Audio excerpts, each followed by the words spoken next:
Hey guys, it's Tony from tonysblog.org, and just wanted to let you know I had a great day. I went to Bellator's Media Day today and got some great interviews, talked about CTE and concussions with the fighters.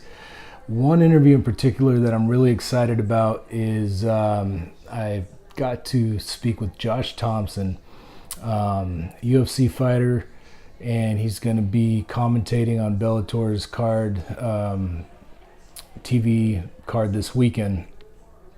He's a real smart guy, and if you haven't checked out his podcast, I encourage you to check it out. Josh the Punk Thomson, the real punk. Check out his podcast.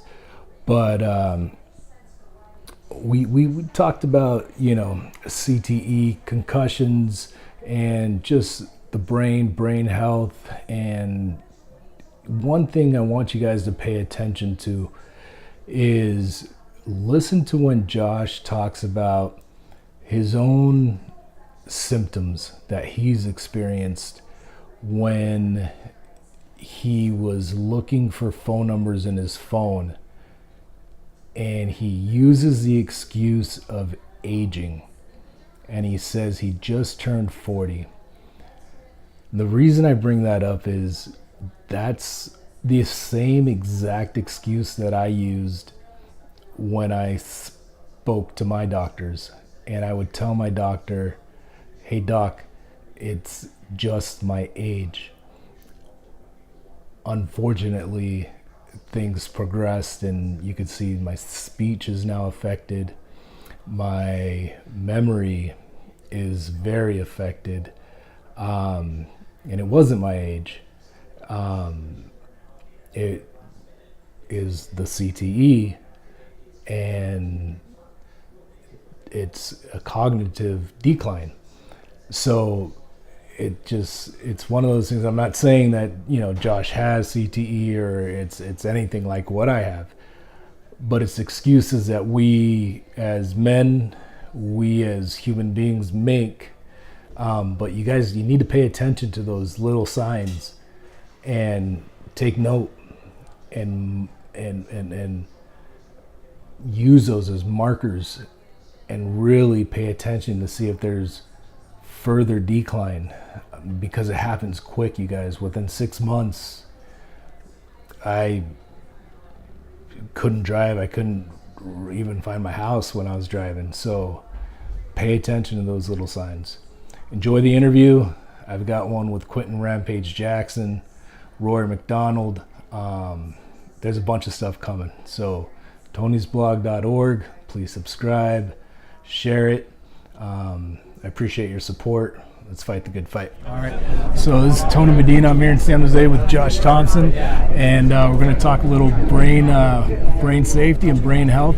So Josh, you've been a fighter for a long time, and one of the smartest fighters in the fight game. Let's talk concussions and brain safety. Talk to me about your days fighting, and first off, let's go over your concussion resume. How many did you have during your fight career? So I never had any until I had one in training. I was training with Aaron Pico, and he sat me to my butt, and that really wasn't even, to be honest, a concussion. But I started noticing a couple little things that were different after that. I wouldn't even say it was like a lack of focus, but I started noticing that I would start looking for my keys. I'd start doing things around the house or whatever it was, and all of a sudden I was like, okay, what am I looking for? I started, not really, no one really remembers people's phone numbers anymore, but, I started searching through my phone for a name, knowing that I was going to call someone, and then I remembered, oh man, who was I calling? But then again, I am getting older. I just turned 40, so it's one of those things where you don't know if it's because of age or if it's because of all the striking, But at the end of the day, I've done a lot of little things that have helped research, this type of stuff. I've listened to a lot of different types of podcasts. I was actually listening to a couple of Joe Rogan's podcasts. He talks about small doses of microdosing for brain growth and to help regenerate brain growth, those type of things. So those are all things that could be potentially looked into, as far as helping people with CTE. But the overall picture, I mean, like for me, I couldn't tell whether if it was something that happened just because I did get dropped in training, or if it was something that just because I'm now older. So you have to, but as an athlete, for me, what I was starting to do is I just started paying more attention to what was going on. How much damage was I taking? Should I be sparring 3 days a week versus, other people that I've talked to that spar once a week? Sparring with little gloves versus big gloves, making sure you're always wearing headgear, different types of mouthpieces and stuff like that. Okay, and now, what is your thoughts? Because you got your gyms here in San Jose, and you're a coach. What are your thoughts on the youth coming up in the fight game and their young brains being exposed to sparring and head contact? How do you, as a coach, temper that with the safety of their brains and measuring that versus What's your idea of youth? Like 5, 6? No. 10, 11? 14 and under. 14 and under? Absolutely. For me, I don't believe at that age you should be really focusing on the actual head contact. For me, a lot of it should be done. You should be teaching them the basics and the technique of it all. And what I'm talking about is there's so many other things that they can work if they want to be really good at jiu-jitsu, if they really want to be good at wrestling. They don't cause them to get punched or hit in the face or kicked in the head or anything along those lines. Having MMA training doesn't mean that you always have to be striking to the head. There was a lot of things that we did when I was growing up. We called this thing called bodying, where guys would only try to work the body.